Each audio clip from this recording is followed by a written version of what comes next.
తెలుగు రాష్ట్రాల్లో అతిపెద్ద lift manufacturer lifts ట్రై.com dealership కూడా ఇవ్వబడును.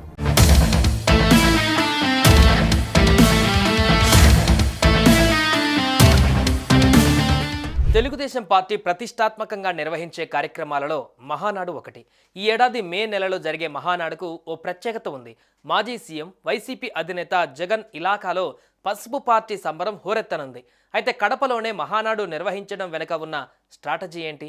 ఆ ప్రాంతాన్నే టీడీపీ ఎందుకు ఎంచుకుంది? సీఎం చంద్రబాబు మాస్టర్ ప్లాన్ ఏంటి?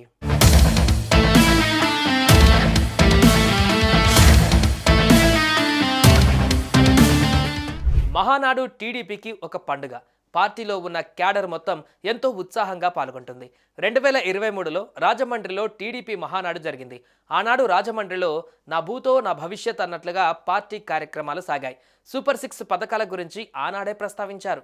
దాంతో గోదావరి జిల్లాలలో రాజకీయం గేరు మార్చింది మహానాడు. అలా వైసీపీకి ఒక్క సీటు కూడా దక్కకుండా చేసి కూటమి కట్టి మరీ టీడీపీ గోదావరి తీరంలో రాజకీయాన్ని తమ వైపు తిప్పుకుంది. ఇక 2024లో మహానాడు నిర్వహించలేదు. అప్పటికి ఏపీలో ఎన్నికలు పూర్తయిపోయాయి. ఫలితాల కోసం వేచి చూసే పరిస్థితి ఉంది. దాంతో ఈసారి ఘనంగా నిర్వహించేందుకు రెడీ అవుతున్నారు.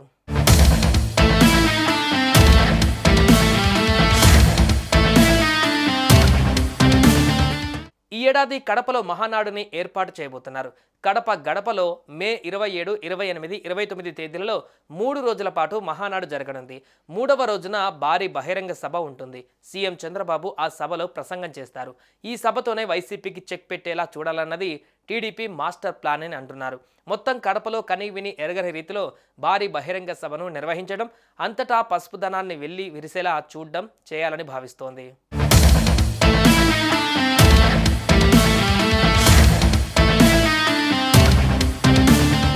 ఇప్పుడు టీడీపీ బంపర్ విక్టరీ కొట్టి పూర్తి ఉత్సాహంలో ఉంది. పైగా వైసీపీ దారుణమైన ఓటమిని మూటగట్టుకొని నేతల వరుస రాజీనామాలతో ఉక్కిరిబిక్కిరవుతోంది.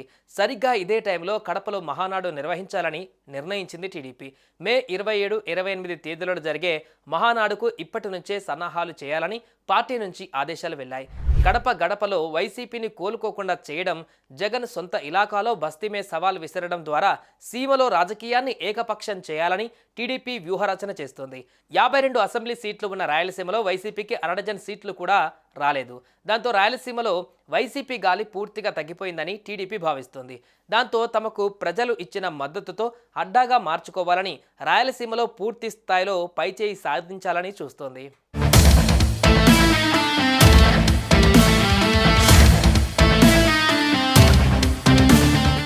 రాయలసీమ 4 జిల్లాలలో మొత్తం 52 అసెంబ్లీ సీట్లు ఉన్నాయి. ఏపీలో ఏ పార్టీ అధికారంలోకి రావాలన్నా మ్యాజిక్ ఫిగర్ 88 సీట్లు. అందులో సగానికంటే ఎక్కువ సీట్లు రాయలసీమ రీజియన్లోనే ఉన్నాయి.